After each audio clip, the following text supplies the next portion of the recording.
राष्ट्रीय अध्यक्ष आदरणीय आईपी गुप्ता जी के द्वारा हमारा जो नया पार्टी का निर्माण हुआ इंडियन इनकलाब पार्टी, उसकी हम लोगों ने सदस्यता अभियान शुरू किया है और हमने लक्ष्य रखा है, शायद भारत के इतिहास में पहला बार जिस तरह से हमने पटना के गांधी मैदान में इतिहास रचा था, उस तरह से यह एक सदस्यता अभियान का आगाज होगा, जिसमें हम लोगों ने रखा 1 महीने में तकरीबन 1 करोड़ सदस्यता अभियान इंडियन इनकलाब पार्टी का 27 तारीख से शुरू हुआ है।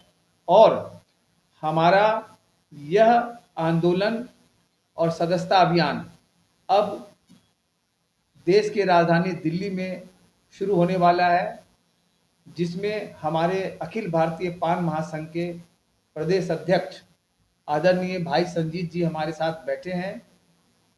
संडे को एक छोटी सी मीटिंग करके आप लोग को बताया जाएगा कि सदस्यता अभियान दिल्ली में कब से शुरू हो रहा है। ये अभी हमारा कोई ऐसा इरादा नहीं है कि हम किसी पार्टी के साथ गठबंधन करें। हाँ, इतना जरूर मैं बताना चाहता हूं कि जिस तरह से पक्ष और विपक्ष सभी पार्टी के बड़े बड़े नेता हमारे राष्ट्रीय अध्यक्ष आदरणीय आईपी गुप्ता जी को और हमें जिस तरह से फ़ोन कॉल आ रहे हैं कि आप हमारे साथ वार्ता करें, हमारा एक ही कहना है, जो हमारे समाज के प्रति हमारा आरक्षण को पहले अपने मैनिफेस्टो में और देंगे, हम उनके साथ फिर अपने समाज के साथ बैठकर विचार विमर्श कर कर बताएंगे कि हमें किसी के साथ जाना है या नहीं जाना, लेकिन हमारा एक ही उद्देश्य है, पहले हमारा आरक्षण।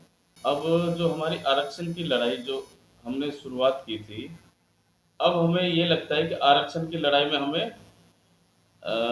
बहुत सफलता मिलने वाली है, क्योंकि हर जाति, हर बिरादरी का एक अपना राजनीतिक दल है। हमारा कोई नहीं था, हम किसी और पे निर्भर थे आज तक।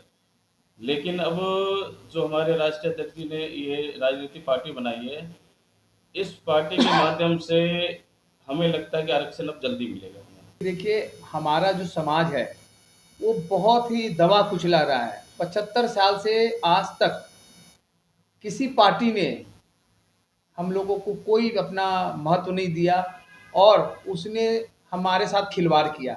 वो समझे कि ये तो हमारी कठपुतली है, कभी आरजेडी वाले, कभी बीजेपी वाले। अब चूंकि हमारा समाज इकट्ठा हो गया है इंजीनियर आईपी गुप्ता जी के नेतृत्व में, तो अब जिस तरह से, क्योंकि हम लोग को पता नहीं था कि हमारी समाज की ताकत क्या है। हमारा समाज आज़ादी के बाद से ही पान, ततमा ताती जो ऑलरेडी आरक्षित है, हम कोई नया आरक्षण नहीं मांग रहे हैं, तो इस कारण हमें छला और ठगा गया। अब हमारा समाज आदरणीय इंजीनियर आईपी गुप्ता जी के नेतृत्व में हम अपनी शक्ति का प्रदर्शन किए हैं, जो इतिहास बना है। इसलिए आरक्षण तो हर हाल में देना ही होगा, पूरा का पूरा विश्वास है। क्योंकि मैं आदरणीय गुप्ता साहब के लिए यही बोलूँगा कि आज तक हमारे समाज में एक कोहिनूर का हीरा नेता पैदा लिए है, जो अभी तक दिन रात अपने पैसे से, समाज का कोई कंट्रीब्यूट नहीं हुआ अभी तक। तो हम लोग मरते दम तक अपने राष्ट्रीय अध्यक्ष जी के साथ हैं और मेरा पूरा विश्वास है, मेरा और हमारे अध्यक्ष साहब का, कि किसी भी हालत में आईपी गुप्ता जी कहीं भी पाला बदलने वाले नहीं है। और मैं राष्ट्रीय कार्यकारी अध्यक्ष के नाते भी आप तमाम मीडिया कर्मियों को बताना चाहता हूं, मर जाएंगे लेकिन अपने समाज के साथ कभी भी हम धोखेबाजी नहीं करेंगे। हमारा एक ही मांग है, हमारे समाज का आरक्षण वापस करो। जिस तरह से आपने हमारा आरक्षण छीना है, उसी तरह से वापस करो, नहीं तो पटना का गांधी मैदान तो झांकी है, दिल्ली का रामलीला मैदान अभी बाकी है।